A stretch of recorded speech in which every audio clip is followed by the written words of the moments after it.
Ora viva, muito boa noite, caro internauta que nos acompanha a partir da nossa página do YouTube. Já está no ar, sim, o programa Linha da Frente aqui na FTV, que lhe traz o melhor das discussões exatamente no dia de quinta-feira. Passamos de terça para quinta por questões estratégicas, mas também necessárias. E para o dia de hoje nós temos temas a serem enrolados nesta mesa. Hoje vamos discutir dois. No entanto, se quiser saber qual é o segundo, fique atento à nossa transmissão até o final. Como o primeiro, a proposta que temos para si hoje, caro internauta, é que o Ministério da Educação e Cultura anuncia criação de novos turnos. Vamos tentar perceber quais são as implicações desta criação dos novos turnos, quais são exatamente os motivos que levaram o Ministério tão importante no país e também em todo o mundo a anunciar esta multiplicação de turnos e talvez também se os professores estão preparados para lidar com esta nova dinâmica no seio da educação. Caro internauta, que comece então o debate. Vamos falar primeiro, como bem anunciado, sobre o anúncio do Ministério da Educação, que fala que serão criados novos turnos. Um anúncio que surge num contexto de superlotação nas escolas, mas por que não dizer também a falta, inclusive, de salas de aulas, que também força a insuficiência de carteiras para os alunos poderem nelas estudar. Isto é uma medida que é apresentada como uma solução imediata para absorver mais alunos no Sistema Nacional de Educação. Daniel Janeiro, muito boa noite. A criação de novos turnos, vamos logo direto ao assunto, mas também tem um espaço para apresentar os seus pontos prévios nesta noite de quinta-feira. É uma solução estrutural, na sua percepção, para o déficit de salas ou apenas uma medida paliativa para conter esta superlotação? Muito boa noite. Muito boa noite, Belice. Muito boa noite, Baltazar. Muito boa noite lá em casa, telespectador. Dizer que só tenho um ponto prévio é acerca da primeira-dama, Guetta Chapo. Tenho aquele anúncio que ela fez em solidarizar-se com as mulheres, em oferecer as capulanas. Tenho visto aqui muitas críticas em torno das palavras da primeira-dama. Se calhar nós tínhamos que ser um pouco humanistas. Nós estamos numa época em que há muita solidariedade a se fazer, então não vejo nenhum erro ela ao anunciar, visto que ela tem parceiros de cooperação, ela é livre de poder fazer aquilo, então se calhar nós como moçambicanos temos que mudar a mentalidade.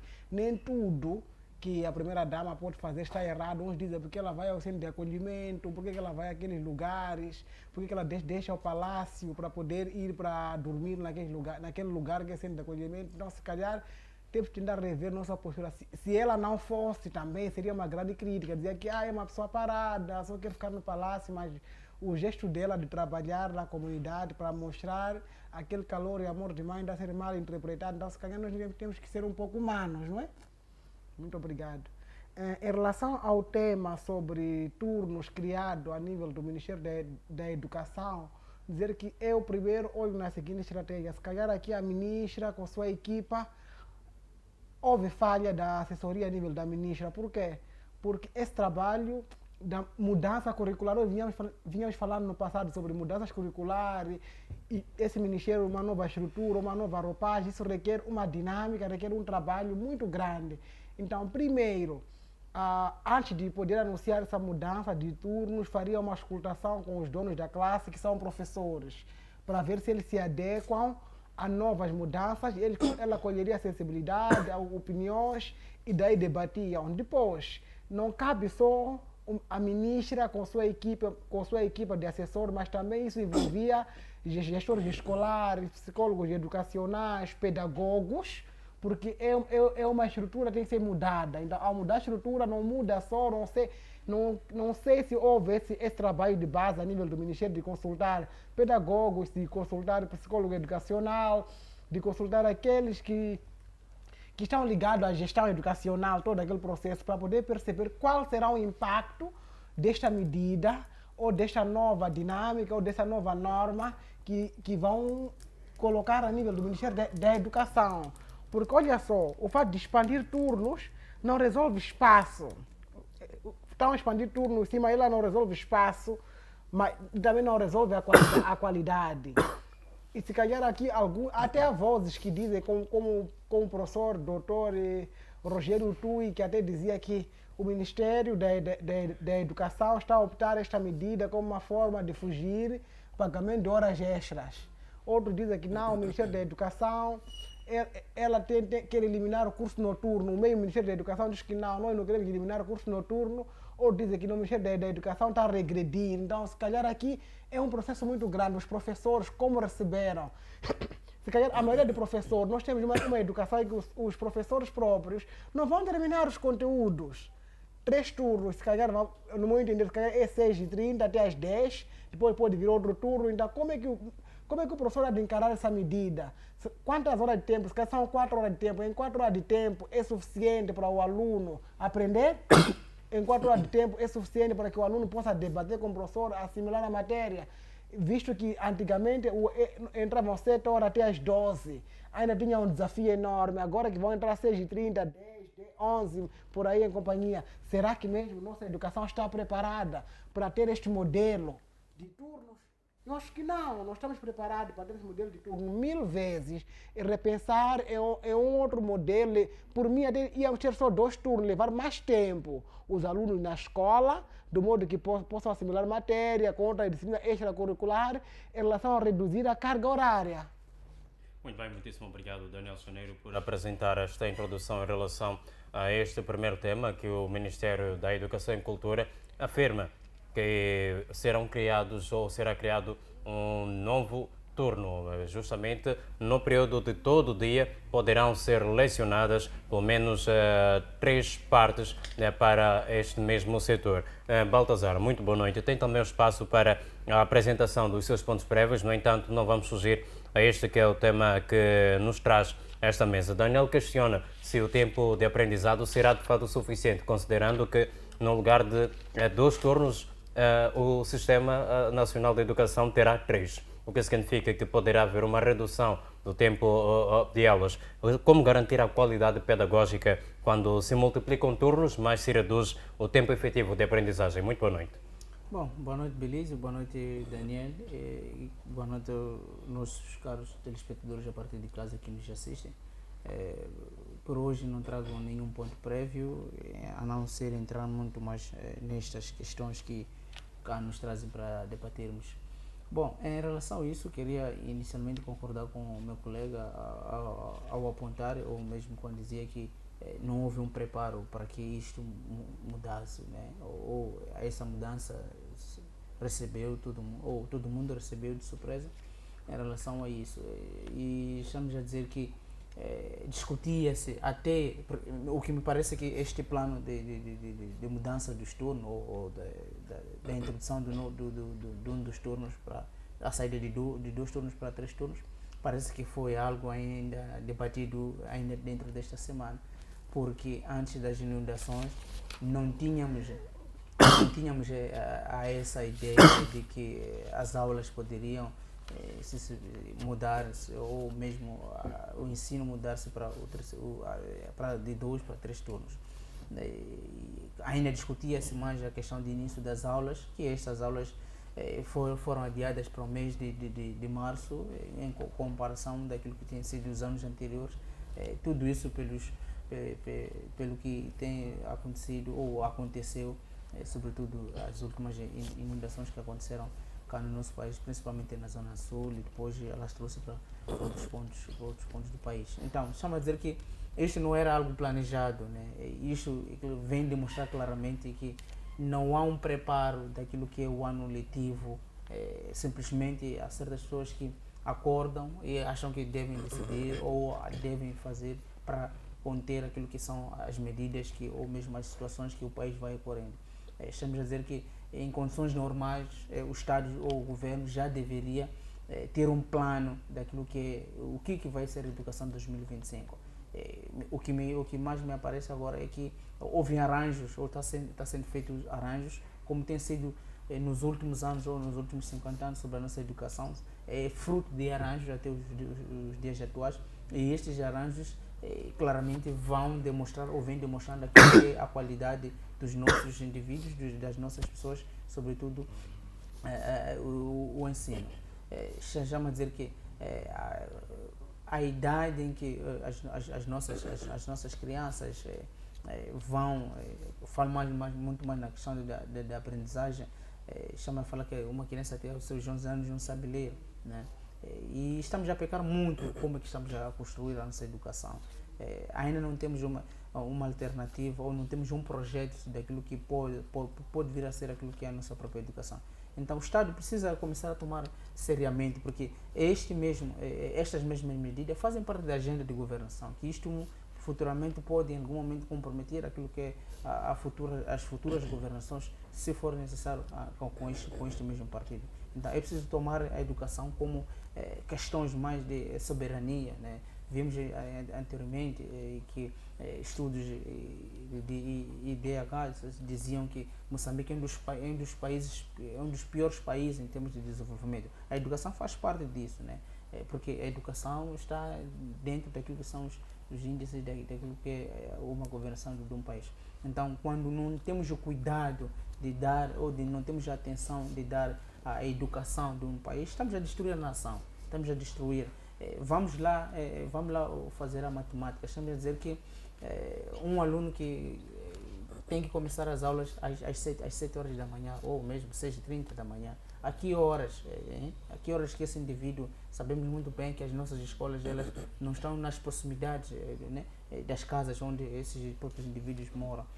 Estamos a dizer que temos problemas ainda de transporte. Será que o aluno das 6h30, 7 horas vai conseguir chegar a cedo para assistir a primeira aula? Então, são questões que também temos que analisar, né? E já imaginou aquela pessoa que vive em Macomia, que a escola está longe, tem que entrar às 6h30, depois chega 8 horas, já perdeu, depois para 10 horas sair, não tem motivação para ir à escola. Exatamente. Então, são turnos mais de arranjo, são turnos, como já se diz nos debates, que são turnos de fuga daquilo que são os pagamentos das horas extras.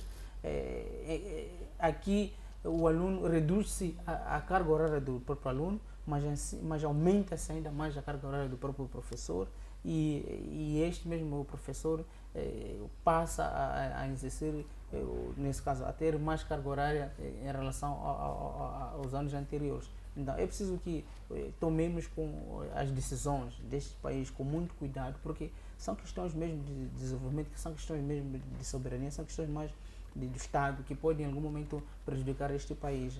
Estamos a levar de ano de leve, decidir coisas de noite para dia, só para ver se esse modelo vai andar. Estamos a viver sempre de experimentos, de arranjos, e esses arranjos um dia podem nos comprometer muito caro. Muito bem, obrigado, Baltazar. Trazer aqui mais uma pergunta que é importante. Passo mesmo para si. Baltazar afirma que a carga horária do aluno até reduz, algo que pode ser minimamente razoável para então a sua mente, mas a do professor aumenta. Que impacto é que esta decisão pode ter na fadiga docente e no rendimento escolar dos próprios estudantes? Na verdade, se aquele que tem a tarefa de ensinar está cansado e aquele que tem a tarefa de receber está relaxado, aqui vice-versa, aqui vai falhar a produção. Porque se o aluno fica menos tempo na escola e o professor tem mais carga horária, então é difícil a produção desse professor. Por quê? Porque com carga horária ele diz, ok, eu só chego, entrego a matéria, depois de eu entregar a matéria, ele vai se virar. Então, se calhar a carga horária do professor se tende a aumentar e do aluno tende a reduzir, aqui há um desequilíbrio total. Então, se calhar nós temos que lutar, Belize, para que a educação seja 50-50, em que tenha a mesma carga o professor, tenha a mesma carga o aluno. Se o professor tem mais carga e o aluno tem menos carga, aqui significa que a produção em si será fraca. E a qualidade do aluno também será fraca. E não só, para mim, o aspecto educação, Belize, tínhamos que colocar na mesa, sim, estamos a criticar, mas tínhamos que colocar na mesa. Temos vários pensadores que na área de educação nesse país, tínhamos que colocar na mesa esse assunto de mudança de turno, o assunto de planificação e novas abordagens no Ministério da Educação. O Ministério da Educação não podia só discutir ela só por si, visto que agora o Ministério da Educação também engloba ensino superior, estão lá dentro. Então, se calhar, tinha que chamar forças vivas e reitores das universidades públicas como privadas e, juntamente com o Ministério, numa mesa redonda e discutir planos reais, eficazes para a educação. Porque, olha só, hoje o aluno hoje está no ensino geral, no ensino primário, depois do ensino primário passa para o ensino geral, depois do geral desagua na universidade. Então, se calhar, nós temos que trabalhar na base. A universidade não está isenta deste plano de 3 turnos, também faz parte. porque a Universidade Pedagógica forma professores e os mesmos professores vão dar aula a esses alunos da escola primária ou do ensino geral. Então, essa educação deve ser discutida a todos os níveis, do nível mais baixo, nível médio, até o nível mais alto. Coloca-se na mesa, discute-se o plano estratégico real. Então, esse plano estratégico real... Desculpa, até os professores que são formados na ONP, né? São formados nos centros de formação de professor, os 12ª mais 2, sairão deste mesmo modelo de educação. Estamos a dizer que, por exemplo, se vamos a ver aqui, temos o aluno da décima classe, que vai entrar às 6h30, o primeiro tempo, que vai ter 7h10. Não estou a crer eu que um professor, um aluno, estarão pontualmente 6h30 dentro da sala de aula. Estamos aqui, o primeiro tempo será um tempo mais de preparo, de arranjos. Né? Não basta só chegar na escola, ainda abrir a sala, entrar, se sentar. Vamos começar isso porque temos que ganhar tempo. Estamos aqui, o primeiro tempo praticamente não vai ser tempo de lecionar, não vai ser tempo do aluno ainda aprender. Né? Há vários fatores que o governo esquece aqui. São alunos que vivem longe das escolas. As nossas escolas ainda são muito longe das proximidades, daquilo que eu dizia. Se formos a entrar nas zonas mais recônditas, ainda encontramos escolas que estão muito distantes das residências, né? onde há indivíduos que percorrem cerca de 1-2 horas para poder chegar à escola.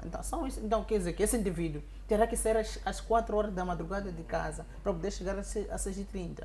Então, tem a questão, se for em países mais sérios, mais desenvolvidos, estamos a dizer que esses mesmos indivíduos deveriam ter até direito a lanche dentro da escola,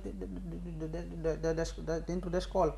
Mas no nosso país não é esse caso. Exato. O intervalo são de 10 minutos. Esses 10 minutos, estamos a dizer, considerando ainda é uma escola secundária, esses 10 minutos nem a ida à volta à casa de banho não tem. Então, quer dizer, estaremos a sobrecarregar o próprio aluno a carregar conhecimento, a força, só para poder cumprir essas cargas horárias.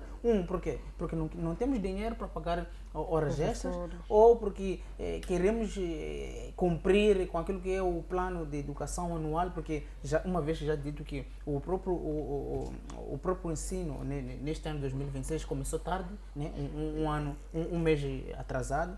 Eu acho que não chegará a se cumprir, porque o tempo é curto por si, não só aqui a qualidade da educação irá baixar, porque os professores, o próprio livro, os conteúdos não irão terminar os conteúdos. Moçambique tem muitas interrupções. Até porque o ano letivo vai iniciar tardiamente e também há este encurtamento da própria carga horária. Então os conteúdos também tendem a reduzir. E olha aqui no ensino primário como ensino secundário, temos aqui a questão que chamamos ainda temos a modalidade de trimestre, não é semestre, é trimestre. Então, estamos aqui, os alunos vão estudar em 2 meses ou 3 meses. O primeiro trimestre já se perdeu. O primeiro trimestre já se perdeu. Então, e sabemos muito bem que até dezembro já estará encerrado o próprio ano letivo. Vamos supor, até dia 15 de dezembro o ano letivo já estará encerrado. Então, estamos a dizer que os alunos será um ano muito apertado para a educação, e temos o historial de que nem sempre o material chega no tempo determinado. Né? Com base em todas essas declarações, podemos concluir que o ano letivo já se tornou num insucesso, num fracasso? Sim, ele começa com um desafio enorme, com um pé esquerdo, na verdade. E o governo está preparado para esses desafios? Não está preparado para esse desafio, porque eles não planificaram o ano em si. Então, se o ano fosse planificado, porque até que eu ouvi a ministra a dizer o seguinte, que algumas aulas serão ministradas no centro de acolhimento. Então, a minha pergunta é, temos quadro suficiente ou não? Fora de quadro, temos materiais suficientes para esse centro de acolhimento conseguir lecionar, dar aulas com perturbação? É o mesmo centro que lá moram pais, crianças, a todos os níveis. Eu não sei qual é a organização que o centro de acolhimento tem ou a capacidade de poder separar. Temos que perceber o seguinte, naquele centro de acolhimento temos lá todos os níveis, de primeira até se calhar 12ª até o superior. Eu não sei como é que a ministra ou o Ministério da Educação irá dividir por turmas, grupo de primeira, grupo de segunda, qual é o levantamento que está a fazer nesse centro para separar os grupos e as classes? Qual é a organização? Logo o ano começa com o pé esquerdo. Estamos a admitir então, Daniel, que num centro de acolhimento nós teremos pessoas lá a morar, porque infelizmente não podem voltar às suas casas devido às últimas cheias, e ao mesmo tempo haverá alunos a ocupar o mesmo espaço numa escola, por exemplo, que já sofre de superlotação. A qualidade do ensino assim está comprometida. Está comprometido. Muito bem. Baltazar, há professores suficientes para fazer face a estes novos turnos sem agravar a sobrecarga e atrasos salariais? Bom, primeiro, isso está claro que não há professores suficientes para poder gerir a nossa educação. O que prevê-se aqui é a sobrecarga dos próprios professores. Voltando mais uma vez nos horários que foram disponibilizados recentemente pelo Ministério da Educação, é que, vamos supor que o professor que entra às 6h30 só sairá da escola às 18h, né? Porque terá que ficar ali para cumprir a carga horária, né? Então, estamos a dizer que o professor estará sobrecarregado e mentalmente terá, ou podemos dizer que haverá um desgaste do próprio professor dentro da sala de aula. Ele sai de casa às 4 ou 5 horas para poder ganhar o tempo de lecionar no primeiro tempo, que são 6h30, e só termina a aula às 18h10 e volta para casa. E não terá aqui um tempo suficiente. Primeiro, então, este modelo seria perfeito se tivéssemos salas em condições, professores à altura, para que não possamos ter esses problemas. Agora, sem professores, sem salas, aí estamos a dizer que estamos a fazer as coisas de forma mesmo precipitada, porque não faz sentido fazer que um professor que vai lecionar a mesma matéria às 6h30, depois de voltar a lecionar a mesma matéria às 10h30, porque haverá uma repartição dos alunos, e nessa repartição a mesma matéria será dada a todos os alunos no mesmo dia.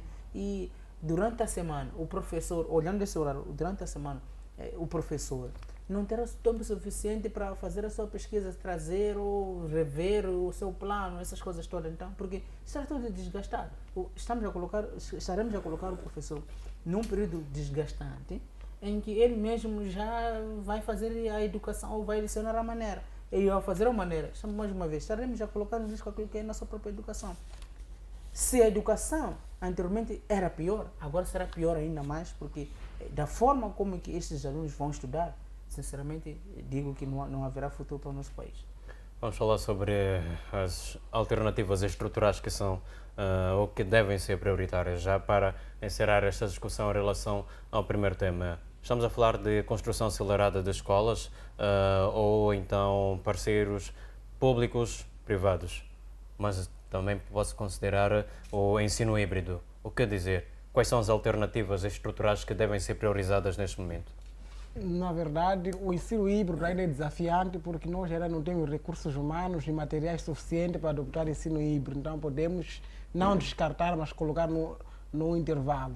Então, se calhar aqui nós temos que melhorar as infraestruturas suficientes, qualidade de infraestrutura e material, chegar a tempo e hora. E o Ministério da Educação, neste país, até onde eu sei, nunca faltou parceiros. Ele sempre tem grandes parceiros. Agora, eu não sei por que ainda temos esse desafio de não termos escola de alta qualidade. Nós temos várias escolas, também temos a Unicef, temos a Fundação Zuxi, temos, entre outras fundações, que ainda apoiam bastante o Ministério da Educação. Eu não sei onde está a falhar a gestão de infraestrutura, porque nós vemos, temos escolas mesmo super degradadas, escolas sem qualidade, escolas que ainda deixam-nos a desejar, mas sempre temos visto doações, temos visto os parceiros. Então, se calhar aqui é o tempo. Nós apelamos bastante no ano passado sobre a educação, se calhar é o tempo ainda agora que a ministra pode mudar o cenário, pode conquistar os parceiros, convencer os parceiros com A mais B, e se eles fazerem doações, fazer a aplicação real da doação, fazer um mapeamento e aproximar a escola do cidadão, porque o maior problema é que nós temos que aproximar a escola do cidadão. Disse muito bem o Baltazar, nós temos escolas ainda muito longe dos alunos, muito longe mesmo, que eu vivo no norte de uma vila e a escola fica no centro da outra vila. Então isso é muito complicado. Então nós temos que ainda aproximar a escola do cidadão. Nós estamos a falar do analfabetismo. A este modelo, primeiro, iremos ficar menos tempo na escola como alunos, professor sobrecarregado. E logo, estamos ainda a voltar para a situação do analfabetismo. Nós estamos a lutar para reter a rapariga na escola ou reter o jovem na escola, mas o Ministério da Educação vê como outra abordagem de não reter aquela menina na escola, não reter aquele jovem na escola. Se ele fica pouco tempo, irá encher a Praça do Touro com alunos que não fumar. Então nós temos que pensar em tudo isto. Temos boa infraestrutura, termos salas de informática, termos escolas de qualidade, apetrechar as bibliotecas, é tudo isto. Mas se nós não olharmos para bibliotecas apetrechadas, salas de informática, boa infraestrutura, dá-me a dizer que é bem-vindo de volta ao analfabetismo.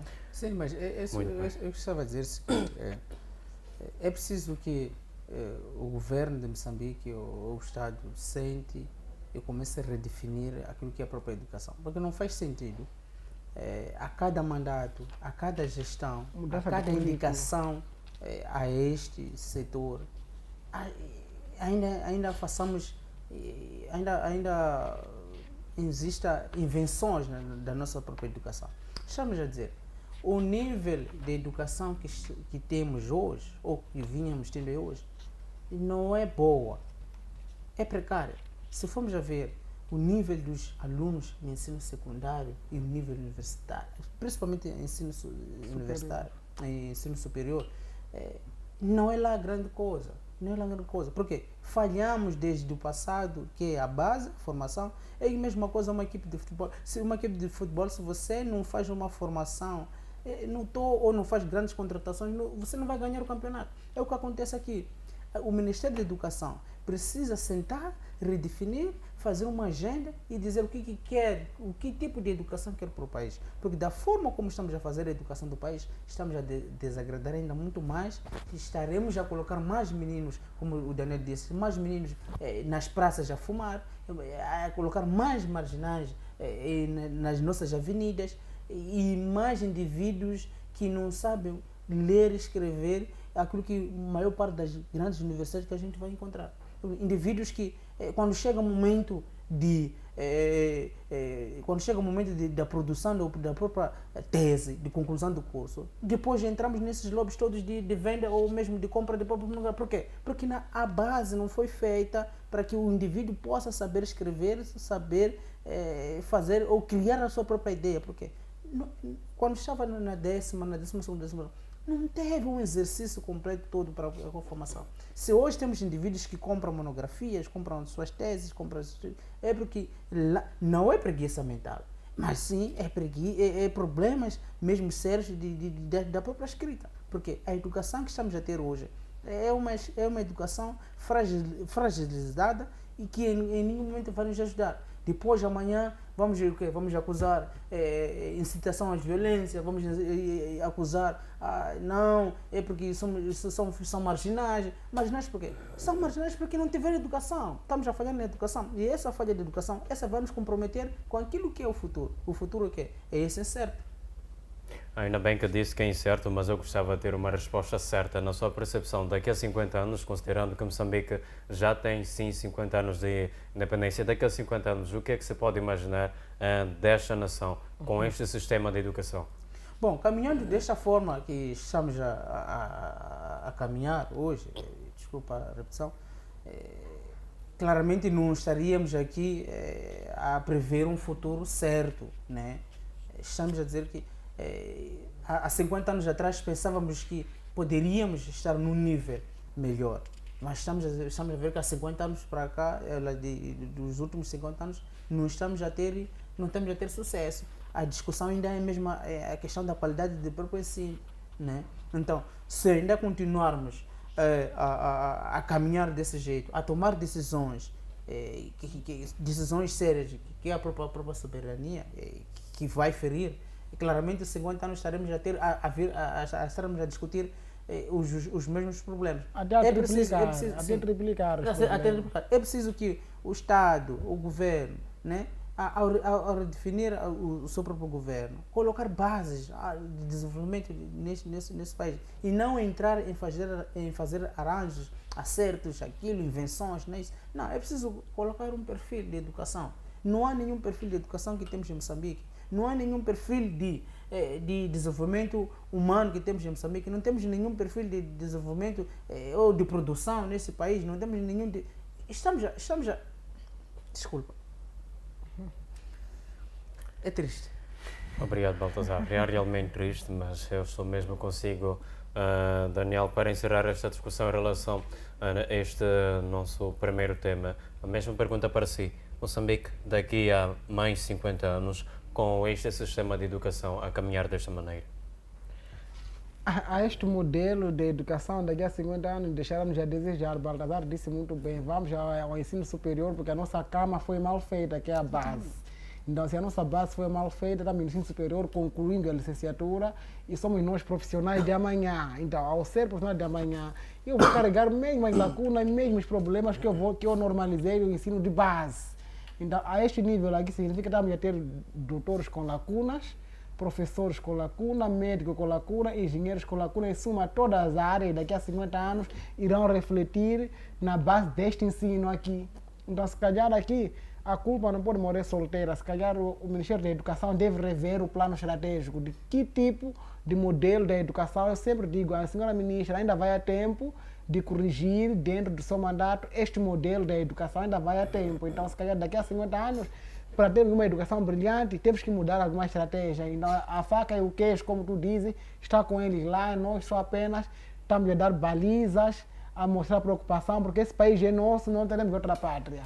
Muito bem, muitíssimo obrigado, Daniel. Passamos então para o segundo tema. Falamos agora, caro internauta, sobre a Rubber Miming, que denuncia redes ilegais de recrutamento de menores para mineração, possivelmente para a província de Manica. Essas denúncias apontam para redes organizadas que recrutam menores para atividades de mineração ilegal e expõem a perigos físicos, como é óbvio, para o lado da exploração laboral e também abandono escolar, como já é natural. Crianças são expostas a abandonar a escola justamente para trabalhar em minas ilegais. E nós vamos tentar entender quais são os contornos não apenas desta denúncia, como também desta situação que é preocupante não apenas para estas crianças, os seus pais encarregados de educação, mas para o próprio futuro da nação moçambicana. Baltazar, estou mesmo consigo. Estamos perante as redes criminosas ou então práticas informais que são toleradas pela ausência do Estado?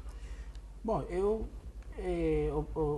podia ir na segunda opção, nesse caso, né? Regras fora pela ausência do Estado, porque sabemos muito bem que redes criminosas não, porque são indivíduos que, se formos a ver nesses locais onde fazem a busca desse precioso recurso, temos lá alguns agentes que fazem a sua patrulha, o seu controle.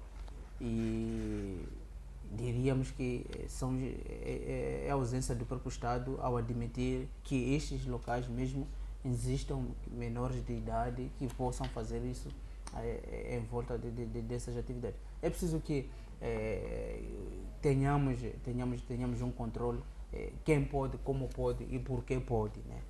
Parece que tudo está deixado à sorte e esses locais, pelas imagens que vamos acompanhando nesses sítios, vimos crianças de todas as idades ou mesmo pessoas de todas as idades à busca dessa sorte. Mas isso dizia muito bem por ausência do Estado, porque o Estado não dá opções, né? Não dá opções.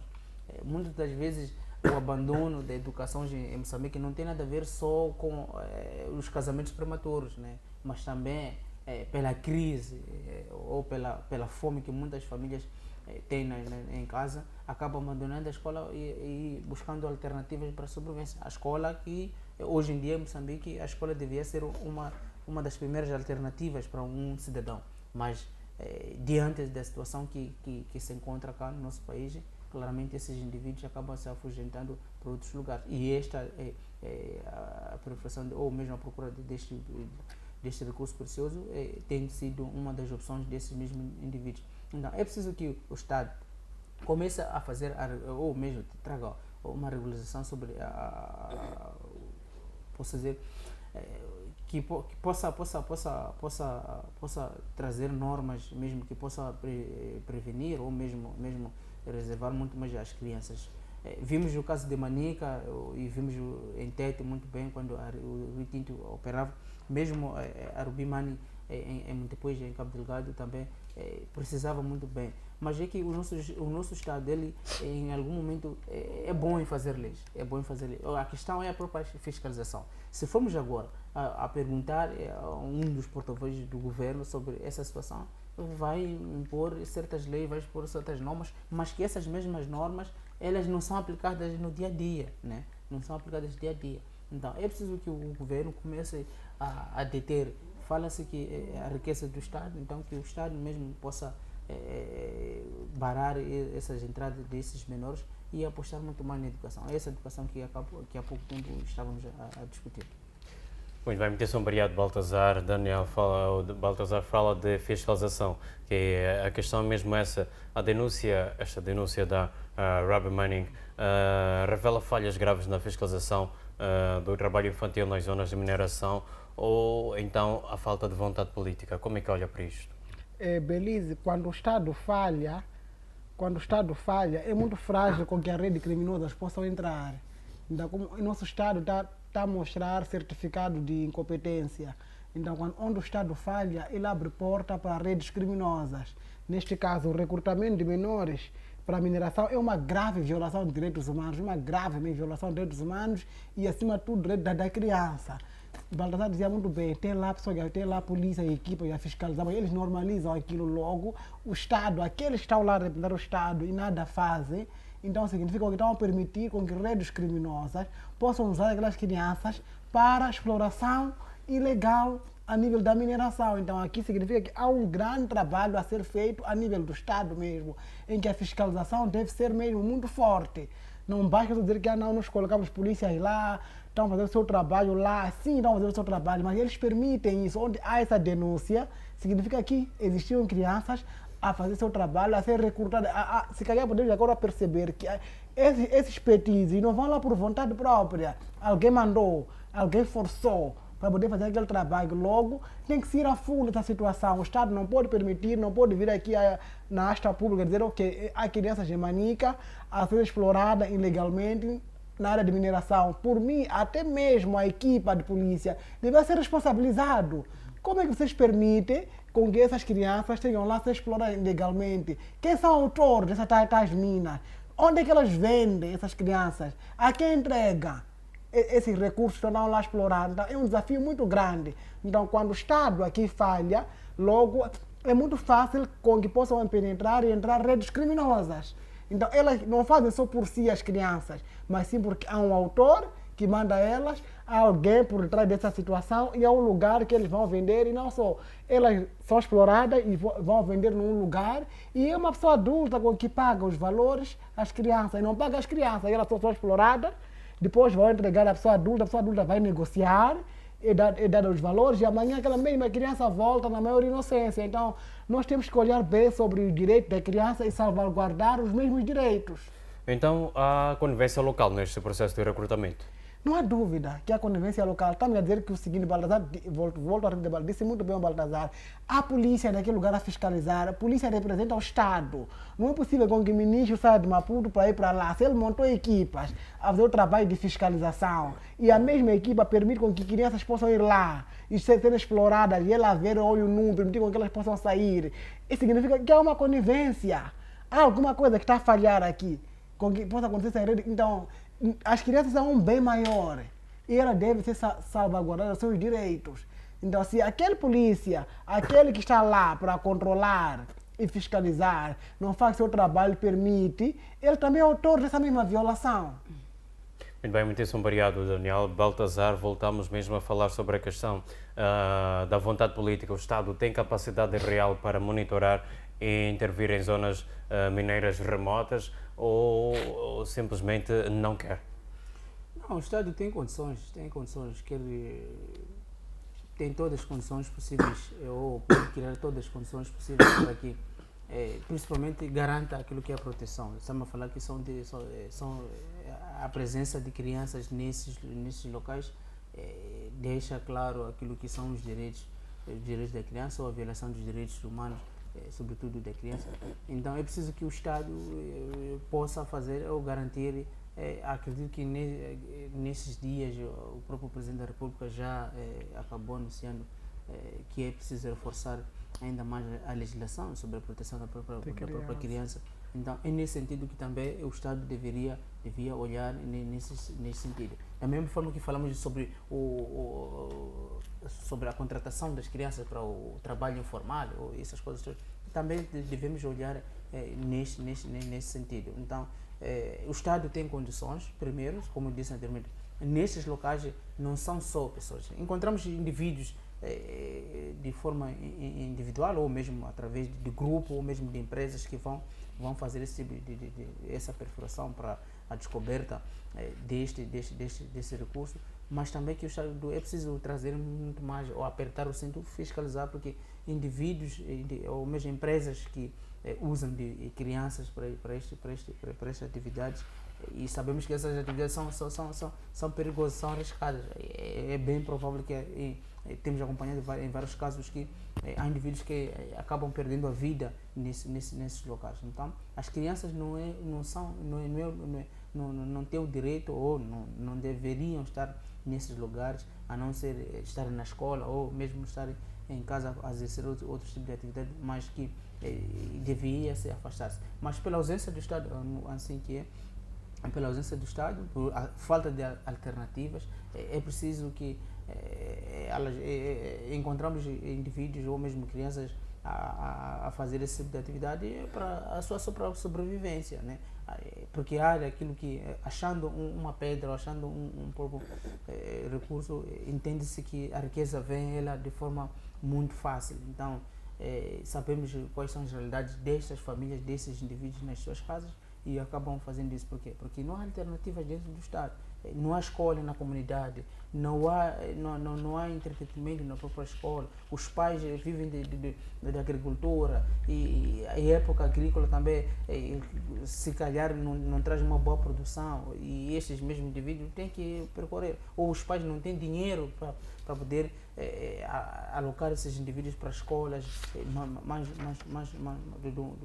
percursos mais longos. Estamos a dizer que, se formos a ir nas grandes partes onde esses sítios localizam, estamos a dizer que o ensino primário para o ensino secundário é muito raro, porque as escolas ficam muito distantes e os pais não têm condições de manter a longa distância seus filhos para continuar a escola. Então, para não ficar em casa, ou mesmo outras alternativas que possam fazer, acabam exercendo essas atividades. Então, é preciso que o Estado garanta condições para que esses indivíduos não olhem aquele espaço com aquela idade como a única alternativa. Porque se for assim, claramente, por mais que a gente venha falar, por mais que o Estado produza a lei de impedir que essas crianças possam estar ali, claramente a sobrevivência deles está lá. É aí que está lá. Muito bem, muitíssimo obrigado, Baltazar. Daniel, nas palavras do Janeiro, não há alternativas dentro do Estado moçambicano, mas que mecanismos é que devem existir no sentido de proteção social para evitar que famílias recorram ao trabalho infantil como uma forma de sobrevivência?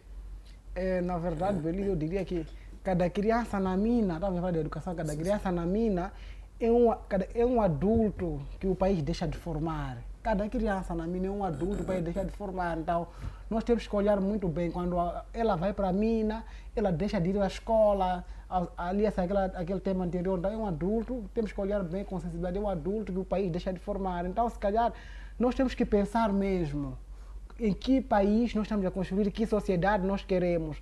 Uma das coisas, como proposta de solução para o Estado, tem que haver reforço de fiscalização a nível distrital, envolver líderes comunitários. Tem uma coisa que acontece muito bonita na sociedade civil. A sociedade civil, nós como sociedade civil, sempre que nós trabalhamos nas comunidades, não é? Envolvemos toda a gente, líderes comunitários, então eles acabam sendo fiscal, sendo porta-voz da nossa atividade a nível comunitário. Então, se o Estado também apostasse, trabalhar também com líderes comunitários, aquelas mamanas, os jovens a nível da comunidade, eles induzir matéria, explicar como nós fazemos nas comunidades, aquele diálogo que acontece a nível comunitário, eles passavam a ser fiscalizadores daquilo. Mas o Estado, como não tem tempo de conversar, dialogar fora da época eleitoral, isso é muito complicado. Ficam lá eles à deriva e eles fazem o que querem, o que bem entendem, mas se eles ficarem envolvidos dentro do assunto, serem bem explicados, não há muito trabalho a acontecer. Eles mesmos, entre eles, vão se fiscalizar e dizer, isto aqui é crime.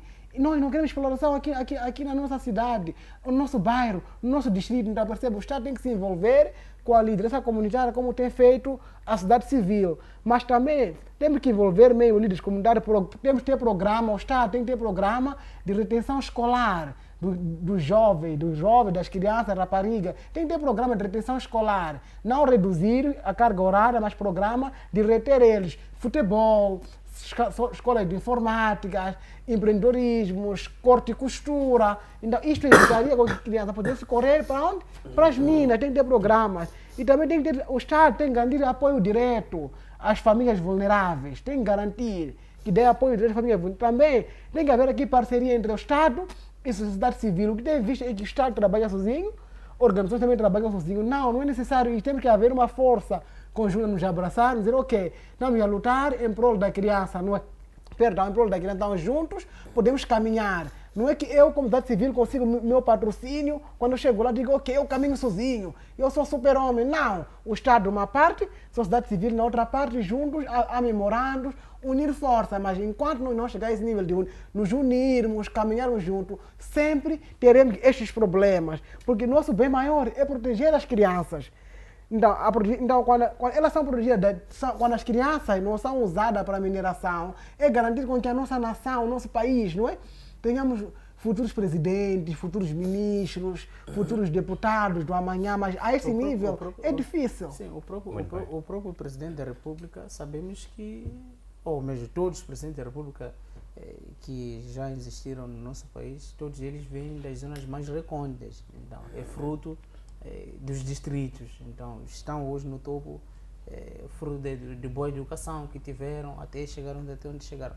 Então, é preciso mesmo que o Estado se preocupe na melhoria das condições das crianças, sobretudo nas zonas mais recônditas, lá onde, quando você chega, encontra crianças sem que comer, sem que beber, mas claramente, se há uma promessa de que aquele lugar facilmente você ultrapassará aqueles são os seus problemas, não teremos como evitar o pior, se não ver aquelas crianças sempre a desempenhar aquelas atividades. Muito bem, muitíssimo obrigado, Baltazar.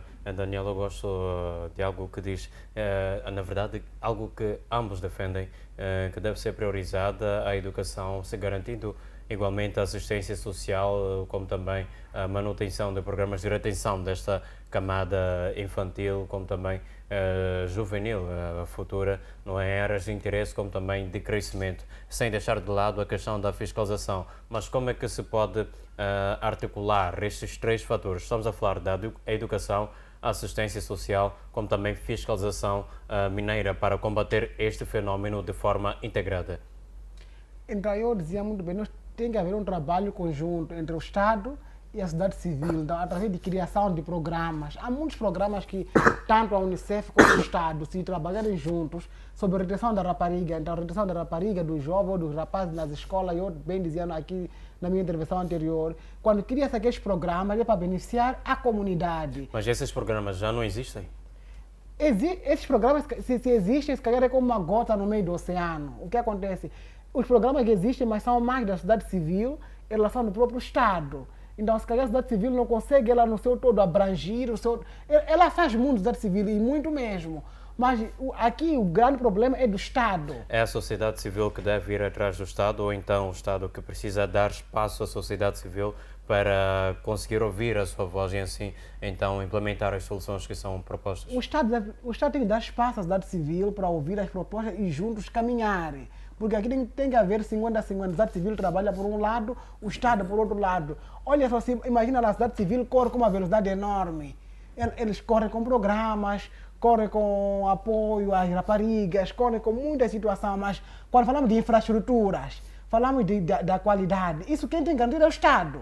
Ela tem que garantir. Então, a sociedade civil aqui é que nem fiscalizador, depois chega e exige, diz, meus senhores, na escola X há falta de carteiras. Meus senhores, em lugar X temos aquele problema, percebe? Que o Estado tem que garantir. Então, nós, como sociedade civil, nós viemos para lá para poder monitorar, apoiar o Estado. Mas o Estado tem que tomar a iniciativa por si. Ali onde ele não consegue, nós pegamos a sociedade civil e juntos podemos avançar. Mas enquanto não for isso sozinho, a sociedade civil não é capaz de chegar num sítio, ele vai construir uma escola, até pode construir, mas pode construir uma ou duas, em quanto tempo? Mas o Estado tem que garantir as escolas em todo momento, em todo lugar. Tem que garantir as condições. Esse o Estado tem que garantir. Nós, do outro lado, só viemos para apoiar e reforçar as políticas públicas dentro do Estado.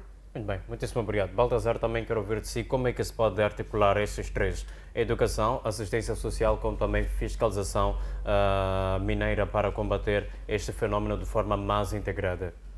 Bom, eu acho que primeiro podemos tocar a questão da própria fiscalização. Se formos já fazer uma fiscalização apertada nesses locais, né, onde são ditos os lugares mais valiosos, né, do nosso país, onde podemos encontrar vários recursos, primeiro tínhamos que elaborar muitas legislações. Na verdade, até de legislações nós temos. O que nos falta mesmo é implementar. A implementação dessas mesmas leis está a ser difícil. Então, é preciso fazer a fiscalização. Dizia que nesses locais onde estas mesmas crianças realizam essas atividades, temos lá agentes de lei e ordem que fazem o controle, né, desses locais, porque são zonas identificadas. O governo tem muito bem e conhece muito bem esses locais. Então, depois disso, teríamos e evitaríamos aquilo que é a presença das próprias crianças nesses locais. Aí sim, o Estado teria que, para que não tenhamos crianças nesses locais, teríamos que fazer aquilo que é o plano, né? Estamos a fazer o plano. Mas torna-se difícil esse plano elaborar, ou torna-se difícil evitar esse problema das nossas, porque estamos a falar que esses locais onde essas atividades são realizadas são zonas muito, mas muito recônditas, estão muito longe das grandes cidades, são muito longe das capitais, estão lá nas localidades, e imagina só os indivíduos que estão nas escolas primárias, secundárias, nas zonas urbanas ou suburbanas, mesmo aqui na capital do país. É difícil dar assistência a essas crianças. Imagina lá as crianças lá onde o governante só ouve que existe uma mineração naquele local e nunca visitou, ou só em algum momento, que se não tiver interesses pessoais, nunca chega lá. Então, é difícil. O que falta muito aos nossos governantes é preciso conhecer a realidade das pessoas, conhecer a realidade dos indivíduos, para também, talvez, lhes tocar na alma e poder fazer alguma coisa para aquelas crianças ou para aquelas pessoas. Porque o que me parece é que as decisões que são tomadas neste país, em algum momento não vão com a realidade daquilo que as pessoas vivem, não vão com a realidade daquilo que o país necessita. Vimos a questão da compra dos tratores, que era para ajudar, ou mesmo que era para uso, para transporte de pessoas. Os nossos governantes não andam de trator para poder saber em que ponto esses tratores podem ser funcionais. Vimos a questão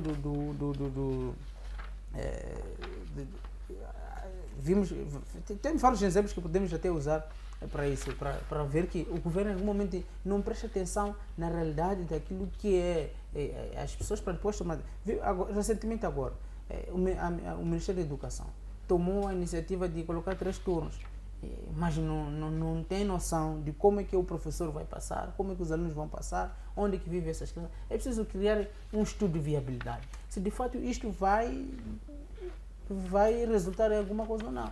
Mas sim, não houve nenhum debate, não houve nenhum questionamento, só simplesmente de dia para outro acordamos que não, a educação vai ser assim, a educação vai ser aquilo. Tá.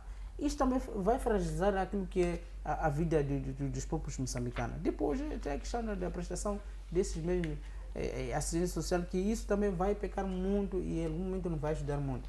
E então o Estado é preciso mesmo começar a encarar as coisas com muita responsabilidade, encarar as coisas mesmo com muito humanismo, o que parece que me falta um pouco com alguns governantes quando vão tomar algumas decisões desse país. Então, se esses aspectos não constar naquilo que é na própria governação, de fato, governar é difícil. É difícil governar e que estamos a dizer que não são pessoas certas, não são excetos de críticas como também sugestões. E que tudo que vai decidir não vai ser mais. É preciso ver que há certas coisas que também podem ser evitadas. E o ser evitado é isto. Não faz sentido, de dia para o outro, acordar-se, decidir que a educação vai ser assim, porque nós temos que cumprir metas. Não. É mais ou menos isso. Muito bem, muitíssimo obrigado, Baltazar. Já nas últimas considerações, encerramos com uma pergunta que é feita para ambos. Se não houver resposta firme, que impacto é que isto terá internacionalmente para o país em matéria de direitos da criança? Bom, a primeira imagem do próprio país, né? Já sabemos que a cada ano, a cada semestre, todos os países são avaliados e Moçambique poderá entrar naquilo que é um dos países piores. Agora já somos comparados com, ou estamos abaixo de Guiné-Bissau. E isto em algum momento deixa-nos a desejar. Quando vimos que, ou quando estamos a cada dia a ver certas inaugurações, vimos agora que no norte do país já teremos as perfurações, tudo isso, mas em Inhambane temos o gás, em Tete temos as empresas operacionais. Então, em algum momento isto não resulta no desenvolvimento humano. Então, se também nós estamos atentos naquilo que são as defensorias da criança, claramente o país terá uma margem, quer nas organizações ou nos tratados em que o próprio país assinou, isso em algum momento vai manchar isso. Então o Estado também tem que ver que não só vive dentro, mas também tem que ver por fora. E esse fora, em algum momento, é que conta muito mais. Se formos a ver, boa parte do nosso orçamento do Estado nos últimos anos dependeu da ala externa. Então, e Moçambique tem que cumprir certos pacotes para que possa ganhar credibilidade e confiança em várias matérias. Muito bem, muitíssimo obrigado. Daniel, agora consigo também, nas últimas considerações, a mesma pergunta. Se não houver uma resposta firme, qual vai ser a imagem de Moçambique de forma internacional em matéria de direitos da criança? A imagem do país a nível internacional ela fica ofuscada, não fica tão belíssima assim. Por quê? Porque a criança, proteger a criança não é um favor, é um direito de proteger a criança. Então o país tem essa responsabilidade de proteger a criança para o futuro do amanhã. Então, com tantos programas que o país tem, que o país tem, que as organizações entram para aqui. Então, esse é um desafio grande que o Estado tem de limpar a sua imagem. Quer dizer, um país que permite que crianças sejam exploradas, compromete o seu próprio futuro, que é da educação, de proteger, até de um desenvolvimento sustentável do amanhã. Se o país permite que elas sejam exploradas, logo tem um futuro comprometido dessa mesma criança. Então, dizer que criança vai ser protegida não é um favor, é um direito. Não se negocia a proteção da criança. É o papel do Estado em proteger independentemente de. Então o Estado tem essa responsabilidade de proteger a todos os níveis a criança. Muito obrigado. Muitíssimo obrigado, Daniel. Agradecemos também a si, Baltazar. Mas é claro que o agradecimento especial vai ao caro internauta que nos acompanhou do princípio até o final desta mesma transmissão do Linha da Frente. Falamos primeiro, como já bem sabe, sobre o Ministério da Educação e Cultura, que anunciou a criação de novos turnos. Mas também conversamos em relação a Robert Mining, que denuncia redes ilegais de recrutamento de menores para a mineração. Esses são os temas que nós propomos para si para esta noite de quinta-feira e prometemos voltar com mais temas a serem enrolados nesta mesma mesa. E como temos dito habitualmente, quem está na linha da frente deste mesmo programa é o caro internauta, é o caro telespectador, pois todos os temas são sobre a sua vida para melhorar então o seu dia-a-dia, para que aquele que tem a faca e o queijo na mão alguma coisa possa fazer para melhorar o cenário do Estado moçambicano. Nós voltamos na próxima terça-feira com mais temas nesta mesma mesa. Não podemos ir sem antes desejar, então, uma quinta-feira, melhor dizendo, altamente abençoada. Fique bem, fique com Deus. Até lá.